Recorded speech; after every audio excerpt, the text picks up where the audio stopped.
Hey everyone, welcome back to Christ Watchdog.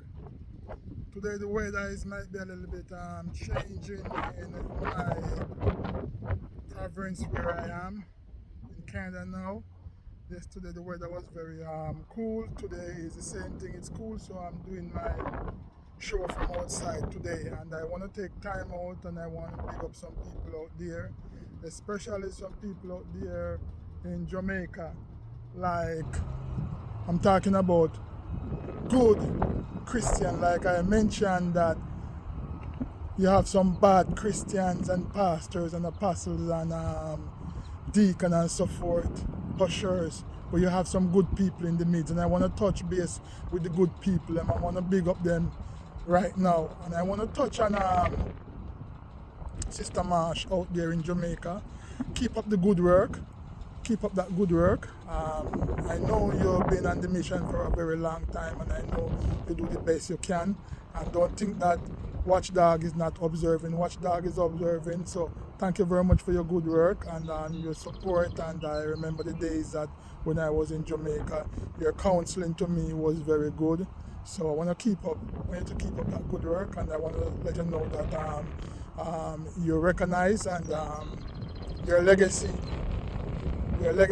it rests in my heart, along with your husband, of the good things that what has been done out there and done to us, my family in the meantime, and my entirely children. Big up yourself, Sister Marsh, every time. God bless. And I also want to take time out and to touch base with Sister Pansy. Sister Pansy, yes. She's in Galena, St. Mary. She went to the Galena Upper Room Pentecost Church. I want to take time out and I want to big up your Sister Pansy. I'm bigging you up. And the reason why I'm bigging you up, you're one of the few members that will take time out and to, visit the sick, the needy, and to see to it that, those who can barely make it out to the church or what have you will stop by them and to show your appreciation and give your prayer and your counseling to the individuals and so forth. Especially to all my mother. I see that you spend much time taking care of her and so forth while I'm away in Canada. Thank you, Sister Marsh. Thank you, Sister Pansy. Sorry. Thank you, Sister Pansy. Great work. And there are many more good leaders and ushers or evangelists or prayer warrior out there in the church, and I want to big up your Sister Pansy, the prayer warrior and so forth, that you don't retire as it. Even though you're up in age, you don't retire. You take your time out and go and look for the lost sheep. The lost sheep, Sister Pansy. Yeah. God bless you on that journey, and I hope that the grace of God strengthen your joints, your feet to keep you going, because the Bible said, young man, I call on you because you are strong. But young man, they are retiring now. It's not only meaning young man, it meaning young boys and girls who are supposed to go out now to carry that torch, to run with that torch. They are not really running with it. But Sister Pansy, big up yourself. And I don't want to stay too long there, and there are many more. But yesterday I was talking about the pastors and prophets and so forth. And I talk about Peter stand outside and let Jesus Christ get his beating and accused and slap in his face, and he was just outside warming his hand, because in that season it was very cold, so he was warming his hand and turning his back on Jesus Christ. And I know that many Christians out there and pastors out there won't turn their back on their sheep. That is why the Bible talk about it, Peter, feed my sheep, Peter, take care of my sheep and so forth. But Jesus get his butt kick, his beating, Christ inside getting his beating, and Peter outside, warming his hand. Now the time come around when Peter's supposed to get his beating now. Peter time now. The Bible talk about how they beat Peter, beat him almost to death. Almost beat him to death. But he's strong and he's determined that he's on a mission. Even though they say that they beat him and forbid him to call the man named Jesus Christ, or to preach the man named Jesus Christ, because that word, that name is like a pestilence. It's like they can't stomach it into their community or to their village or what have you. So they flag that man, Peter, and they flag him speechless. They flag him till they drag him to the street. But after a while, then they realize, they said, okay, they cannot shut up this guy mouth. This guy, even though open his mouth wide, they can't shut him up, they can't muzzle him. They even force him and tell him to leave the city freely. And him say, nay, I'm not leaving this city. Let them come and fetch me out of this city. That to see the determined what Peter made the mistake with Jesus Christ when he buckled to the ground and fall. He realized now he had the torch to carry because Jesus Christ is not there with him now, but he's in his heart. So he have to carry out that journey. Now, I know that in many cases and in many churches and so forth, they might wonder and say, why are me just talking about the churches and so forth? Yes, the churches now, they fail. They fail the congregation and they fail the community and they fail the sick, they fail the needy, and the things that what the ministers them doing. I've been on the block a long time and I want to speak about it, but I couldn't speak about it because in the churches them where you go, what they do, if they see your potential and so forth, they muzzle you, they style for you, don't let you come out and speak. So I couldn't say what I want to say because you're muzzled. You know, as you are in the Caribbean country, no matter where you are. I'm from Jamaica. You know me I talk now. Me I talk raw because for me patois raw. It's hard to break. I try my best to break it, but it's hard to break because it's raw. It's rough. It's an edit. You know, like when them said you're from the Caribbean and you're in the Caribbean, you want certain time in the church, the pastors or the deacon will give you the privilege to say, okay, testify about Jesus Christ and to say, oh, what Jesus Christ do for you. Here in Canada, testimony doesn't really work here. I tried it myself. This is not a story. This is my real life I'm talking about. And I don't want anyone to believe it's okay, I'm making up these things. This is me I'm talking about. I'm talking about me now. This is what happened to me. This is what I'm sharing with you guys out there now as a watchdog for Christ. I couldn't testify. When I asked to testify in the church, it's like I've been stifled. It's like I've been pushed one side. Couldn't say nothing about Jesus Christ. I leave my home, go to church, heavy, and when I'm coming back from church, I double heavy. If I leave my church and go to church light, when I'm coming back home from church, I'm coming back home heavy. I'm even coming back home with headache. The zeal, the fever that was burning from inside of me, I want to express it. And I can't get to express it. Because in the churches, they know where I go. I'm stifled. I don't know if it's a competition thing or if they see that your speech might be better than them or the way you translate the scripture, interpret the scripture or what have you, they might feel intimidated. So I was stifled in the church of church leaders and so forth. Couldn't testify, couldn't do nothing. All I have to do is go sit, sing with the members in the church, clap my hand, go for prayer, and go back home. I didn't receive anything as value. I didn't get to exercise the love of Jesus Christ, but I want to exercise within the church.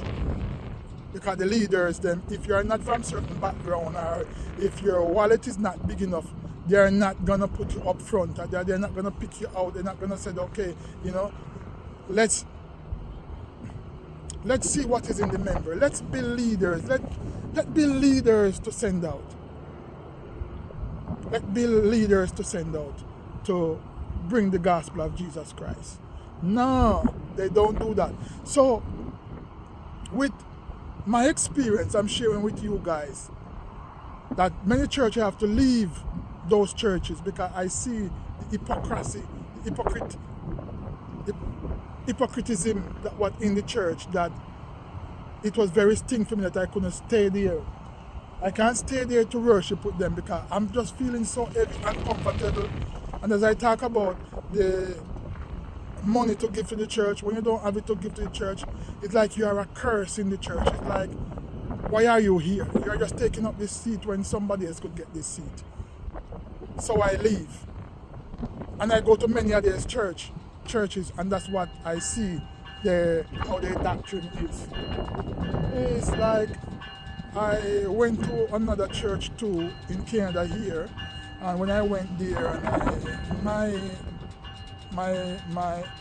my senior or my leader or my pastor, he's from out of town, but he's living in Canada here. 4.5 flight from Ottawa to where he is. And he's coming in town, and I remember I went to a congregation and I talked to the minister and said, okay, my pastor is going to come into town. Because I'm coming here at this church, I would have liked you to be, and I'd like to introduce my papa, my pastor to you. And the word from that minister mouth to our next minister, it was very surprising that I said, wow, can a woman of God, a pastor of God, saying all these things to another minister? Now what would you do to me doing this, saying this type of things now? I come in here to say if I can keep that relationship with God, and because my pastor, he does not have a home base in the city where I am. So to charge up my system and to have that relationship with Christ, I choose this nomination to come here. And when the lady don't say to me, I'm telling you, I feel like when you take a fish out of an aquarium, the remarks of what she passed against another minister, I couldn't digest it. Right now,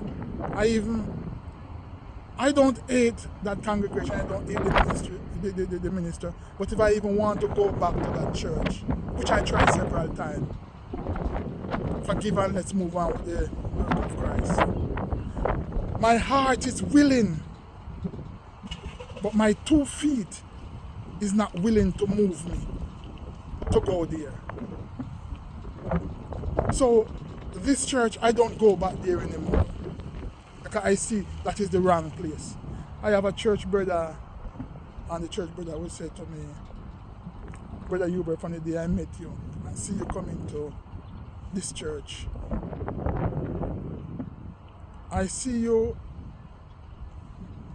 like a tipper truck, a dumpster truck, who's waiting to tip off some load, but you cannot find that spot to really tip it off. I see you like you're standing up into where they race ass, and you're into that gate, and I see like they put the bit and bridle in your mouth, hole in your back from you to go. But don't worry, my brother, the time is gonna come where you're gonna find that foundation where you can release whatsoever energy you have inside of you about Jesus Christ, because I see the passion about you with Christ. I'm just saying that the ministers, them, and the churches, they're stifling a lot of believers, and they're stifling a lot of young gift that was in the church. I wouldn't call it young talent in the church, because talent is of the world. Talent is of the world, that's what they talk about, what you can do best and so forth, how talented you are. But I come out of the world and I go into the scripture, and talent in my terms, as what the Bible said, talent is money. Talent, tally, or what have you, is money. One get 1 talent, one get 2 talent, one get 5 talent, and so forth. So talent, I just see talent, I'm not straying from the topic, I just see talent as money, Because when the good master come back and asks, did arrest them for the money that we then give to you, what do you gain on it and so forth? And the man who get one, he went and buried it. And the good master said, why do you take my one talent, tally or what have you, and go and bury it? Why are you so wicked? Why are you so evil? Why do you bury it?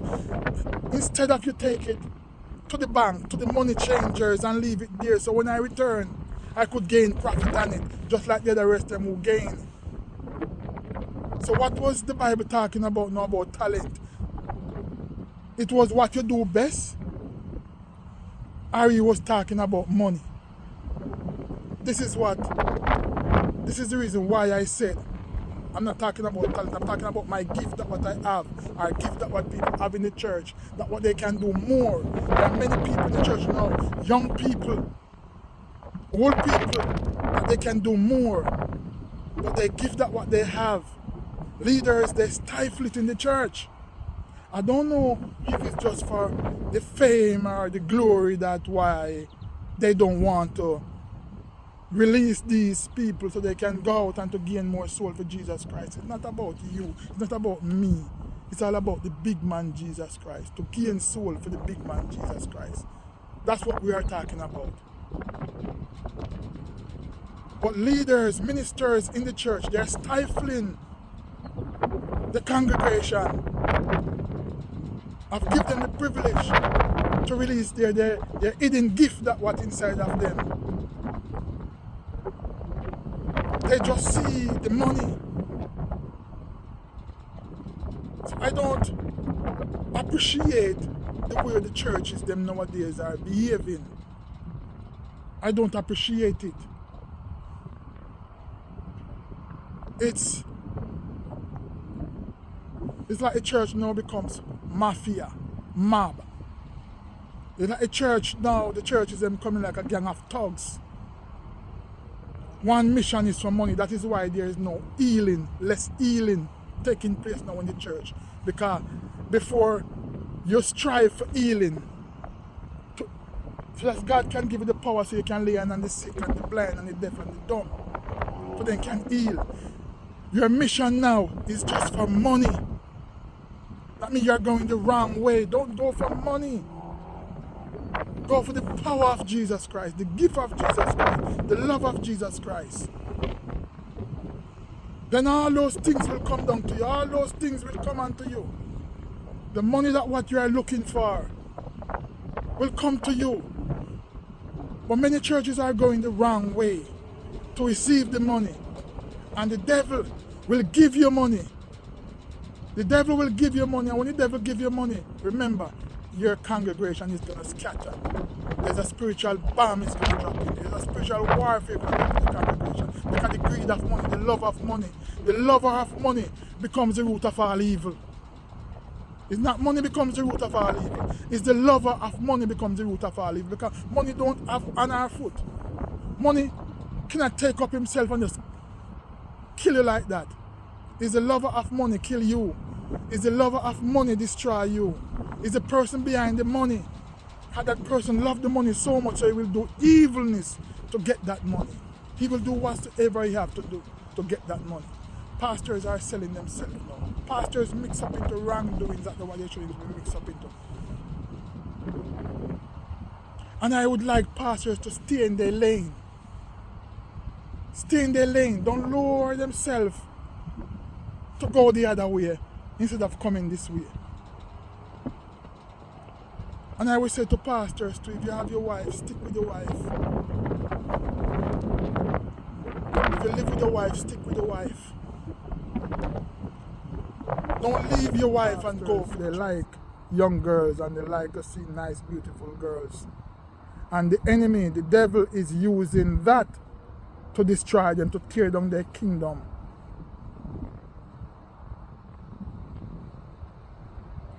The enemy is making sure that he sends some nice, beautiful girls and sends some nice man who look attractive to man and tearing down the foundation of Christ. The foundation of Christ is not even the building. The foundation of Christ is inside of you to tear you down.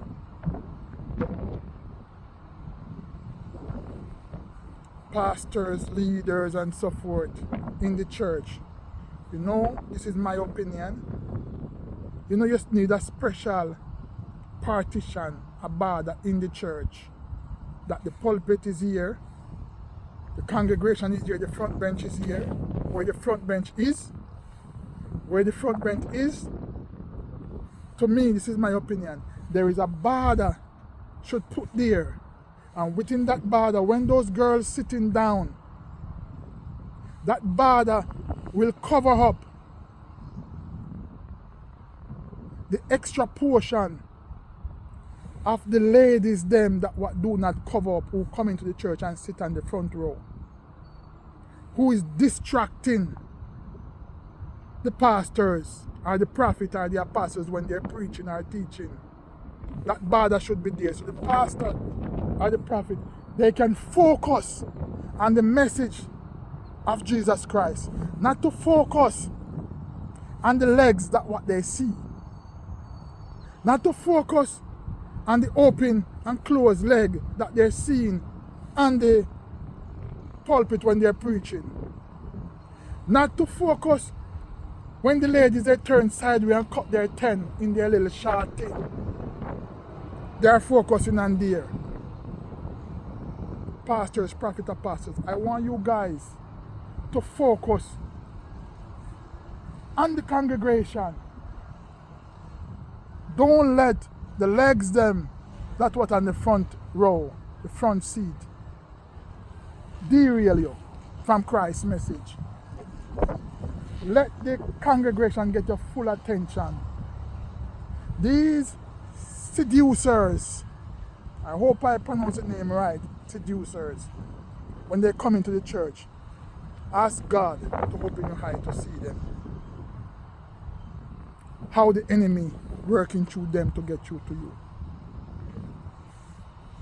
I know that many pastors, when I go to the church, many churches are to their church or whatever, when service over, they want to meet and greet and the first time visitors, and they will take them into the back room and they will sit down and they will talk with them and stuff. But there's a lot of things that will go on into the pastor office, into those back rooms.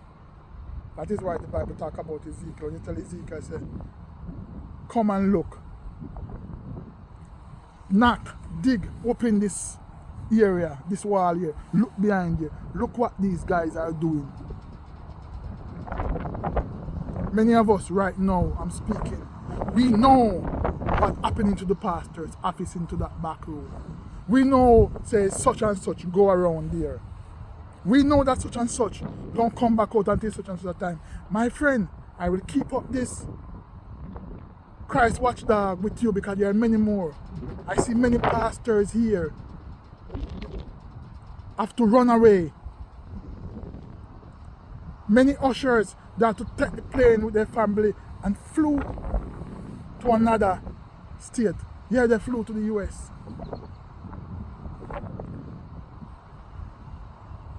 Yeah, some pastors, they have to leave the church. We talk about this another time.